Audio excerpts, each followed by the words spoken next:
International monetary fund और world bank को समझने के लिए ये बहुत ज़रूरी है कि हम द्वितीय विश्व युद्ध यानी सेकेंड वर्ल्ड वार के डिवास्टेटिंग इफेक्ट्स को समझें। सारा का सारा यूरोप बिल्कुल खंडहर हो चुका था। सारे यूरोप की जो इकोनॉमीज थी वो ब्रिंक ऑफ कोलैप्स, बिल्कुल खत्म होने के कगार पर थी। ऐसे वक्त जब वर्ल्ड वार टू अपने एकदम कहते हैं ना क्लाइमैक्स में, निर्णायक चरण में था, उस वक्त leaders from around the world, सारी दुनिया के बेहतरीन लीडर्स को ब्रिटन वुड्स नाम के एक फॉरेस्ट में, जो कि न्यू हैम्पशायर यूएसए में बहुत शांति प्रिय जगह है, ब्रिटन वुड्स, वुड्स ही बता रहा है कि वो फॉरेस्ट था, वहां पर 1944 में जमा किया गया। इस शान शहर में एकत्र हुए सारे दुनिया के बेहतरीन लीडर्स, इनका मिशन क्या था? ये एक फाइनेंशियल फैब्रिक का ताना बाना बुनने यहां जमा हुए थे। ऐसा फाइनेंशियल फैब्रिक जो आने वाले इकोनॉमिक डिजास्टर्स यानी आर्थिक तबाहियों को रोकने के लिए और पूरे विश्व में वैश्विक, जिसे कहते हैं ना कोऑपरेशन, या यूं कह लीजिए कि वर्ल्ड में कोऑपरेशन के लिए, एक दूसरे के सहयोग को बढ़ावा देने के लिए जमा हुए थे। इन्हें कहते हैं ब्रेटन वुड्स कॉन्फ्रेंस। और यहां दो ऐसी चीजों की नींव रखी गई जिन्होंने आने वाली दुनिया पर गहरा असर डाला। Two ground breaking creations. इसमें से पहले का नाम था international bank for reconstruction and development, IBRD। आज ये नाम आपको कहीं नहीं मिलेगा क्योंकि आज ये नाम बदलकर वर्ल्ड बैंक हो चुका है।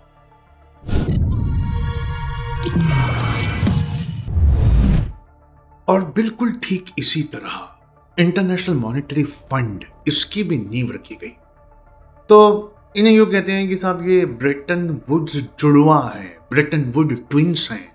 और आपने अगर हॉलीवुड की मूवीज देखी है तो जैसे ना फेनिक्स नाम का एक जीव होता है जो राख से उठकर अपने आप को दोबारा पैदा करता है, तो ऐसा कहा गया कि वर्ल्ड बैंक एक फेनिक्स की तरह है जो राख से उभर रहा है और ये वार टॉर्न नेशंस को, यानी युद्धग्रस्त राष्ट्रों को पुनर्निर्माण करने में, रीबिल्डिंग वार टॉर्न नेशंस, इसमें बहुत गहरी मदद करेगा। देखिए, करंट अफेयर्स पूरा का पूरा मेंस में पूछा जाता है।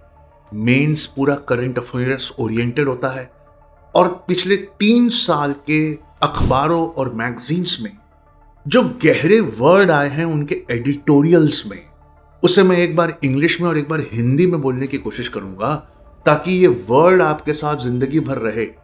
देखिए, कहते हैं कि हमारी पर्सनालिटी वो है जिस तरह के अल्फाज को हमने अपने दिल की डिक्शनरी में, मन की डिक्शनरी में जमा किया। आप इन अल्फाजों को जमा करेंगे तो दी गई छोटी सी जगह में एक बेहतरीन आंसर लिख पाएंगे और आपका आंसर गहरा होगा।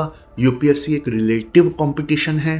बाजू वाले से अच्छे वर्ड्स का चयन अगर आप करेंगे तो आपके नंबर उससे ज्यादा आएंगे। एक आखिरी बात और आगे बढ़ने से पहले, वर्ल्ड बैंक और आईएमएफ में देखिए, पेपर जब आएगा मेंस का तो सवाल तो सबको एक तरह के होंगे और ये एक रिलेटिव कंपटीशन है। मतलब आपके नंबर उतने अच्छे जितना अच्छा आप बाकी लोगों से आंसर लिखते हैं।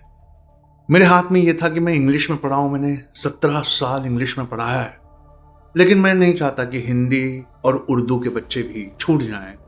इसलिए मैं हिंदी मीडियम के बच्चों की सहायता के लिए इन एडिटोरियल्स में आए हार्ड वर्ड को बाकायदा हिंदी कर रहा हूं ताकि वो आपकी मदद करे। आइए अब चलते हैं आईएमएफ और वर्ल्ड बैंक की तरफ। तो आईएमएफ को बनाया गया था, इंटरनेशनल मॉनेटरी फंड को बनाया गया था मॉनेटरी स्टेबिलिटी का गार्जियन। मॉनेटरी स्टेबिलिटी का गार्जियन है, यूं कह लें कि एक ग्लोबल फाइनेंशियल वॉच डॉग, एक ऐसा प्राणी जो सारी दुनिया पर नजर रखता है। And it will ensure smooth relations amongst it's founding members. मतलब शुरुआत में तो ये कहा गया कि फाउंडिंग मेंबर्स के व्यापार में और सुचारू आर्थिक संबंध को सुनिश्चित करने के लिए आईएमएफ को एक मौद्रिक स्थिरता का संरक्षक बनाया जा रहा है। The guardian of economic stability. The guardian of economic stability एक खास तरह का फाइनेंशियल वॉच डॉग, अगर आप इसको हिंदी में जानना चाहें तो कहेंगे वैश्विक वित्तीय प्रहरी, जो बिल्कुल पहरा देता है ताकि हर चीज सुचारू रूप से चलती रहे।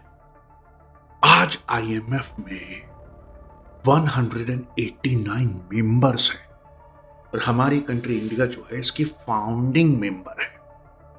आईएमएफ के 189 देशों में जो समन्वय स्थापित होता है, मतलब जो कोऑपरेशन इस्टेब्लिश होता है, उसके पीछे आईएमएफ के बहुत चुनिंदा लीडर्स, जैसे इस बार के जो आईएमएफ की हेड है वो बल्गेरियन है, यूरोपियन है, उनका नाम है क्रिस्टालिना जॉर्जीवा। ये क्रिस्टालिना जॉर्जीवा अक्टूबर 1, 2019 से आईएमएफ के चीफ इकोनॉमिस्ट है। इससे पहले भी ऐसा था, क्रिस्टीना लगार्डे, ये भी यूरोप से थी, और गीता गोपीनाथ इसकी चीफ इकोनॉमिस्ट है, जो अपनी एक्सपर्टीज पूरी दुनिया में फैलाती हैं।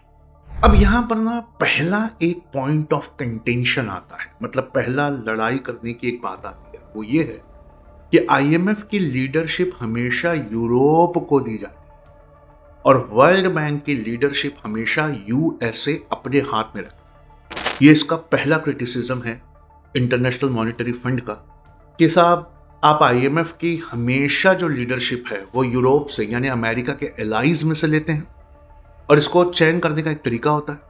मैनेजिंग डायरेक्टर ट्रेडिशनली जो इसका यूरोपियन है, उसका एक सिलेक्शन प्रोसेस ये है कि यूरोपियन गवर्नमेंट्स अपने एक कैंडिडेट को नॉमिनेट करती है और ये कैंडिडेट जो है फिर उसे टिपिकली उसका जो एग्जीक्यूटिव बोर्ड है वो अप्रूव करता है।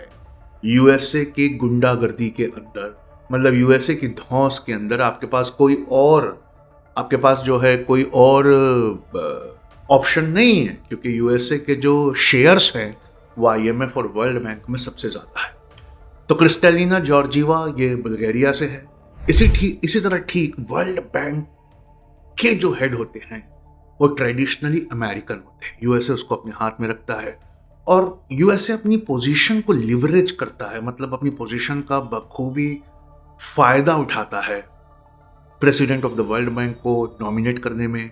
और फिर ये president of the world bank क्या करते हैं, हर किसी की मदद नहीं करते, उसकी मदद ज्यादा करते हैं जिसकी यूएसए चाहता है।